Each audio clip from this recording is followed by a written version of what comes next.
जब तक हम शहर की सड़कों को समझते हैं, जब तक हम गंदे पानी और सीवर की समस्याओं को समझते हैं और जब तक हम निगम के कामकाज को समझते हैं, तब तक हमारे हाथों में तबादलों का फरमान थमा दिया जाता है।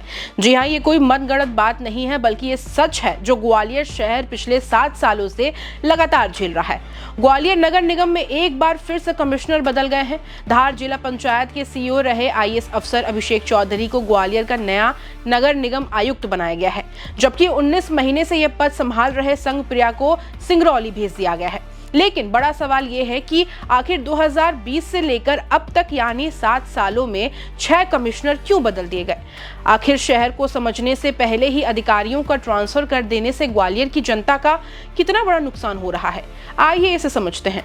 नगर निगम कमिश्नर का पद किसी भी शहर के लिए सबसे पावरफुल होता है। आपके घर तक साफ पानी पहुंचेगा या नहीं, सड़क का गड्ढा भरेगा या नहीं, सीवर की सफाई होगी या नहीं, या सब फैसले कमिश्नर के टेबल से ही होते हैं। लेकिन ग्वालियर की बदकिस्मती देखिए, 2020 के बाद से कोई भी अफसर इस कुर्सी पर टिक नहीं पाया।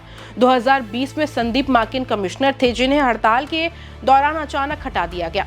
2021 से 2024 तक इसके बाद शिवम वर्मा, किशोर कान्याल, हर्ष सिंह और अमन वैष्णव आए। अमन वैष्णव तो सिर्फ 6 महीने ही पद संभाल पाए। संघप्रिया करीब 19 महीने रहे, लेकिन अब उन्हें भी विदा कर दिया गया। अब जरा इंदौर और भोपाल का उदाहरण लीजिए कि इंदौर में कमिश्नर को 2 से 3 साल का स्थिर समय दिया जाता है। अफसर को शहर का एक एक कोना समझ आता है, तभी तो इंदौर देश में लगातार सफाई में नंबर 1 आता है। लेकिन ग्वालियर में नया अफसर जब तक वार्ड का नक्शा और स्थानीय राजनीति समझ पाता है, तब तक उसके तबादलों की चिट्ठी आ जाती है। अब इस कुर्सी पर बैठ रहे 2018 बैच के युवा आईएएस अफसर अभिषेक चौधरी कौन है? बिहार में जन्मे अभिषेक चौधरी ने आईआईटी दिल्ली से बीटेक किया है। वे उज्जैन, अनूपपुर, अलीराजपुर और धार में अपनी सेवाएं दे चुके हैं। ग्वालियर में उनके सामने जल प्रदाय व्यवस्था को सुधारने, सीवर लाइनों के काम को रफ्तार देने और निगम की टैक्स वसूली बढ़ाने जैसे बड़ी चुनौतियां इंतजार कर रही है।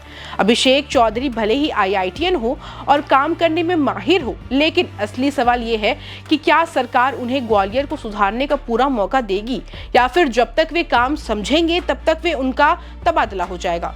बार बार कमिश्नर बदले जाने पर आपकी क्या राय है? क्या अधिकारियों को कम से कम 2 से 3 साल का निश्चित समय मिलना चाहिए? अपनी राय हमें कमेंट में जरूर बताएं। मैं हूं महक, आप देख रहे हैं स्वदेश। अगर आप हमें YouTube पे देख रहे हैं तो सब्सक्राइब करें। अगर आप हमें Facebook, Instagram पे देख रहे हैं तो हमें फॉलो करना ना भूलें।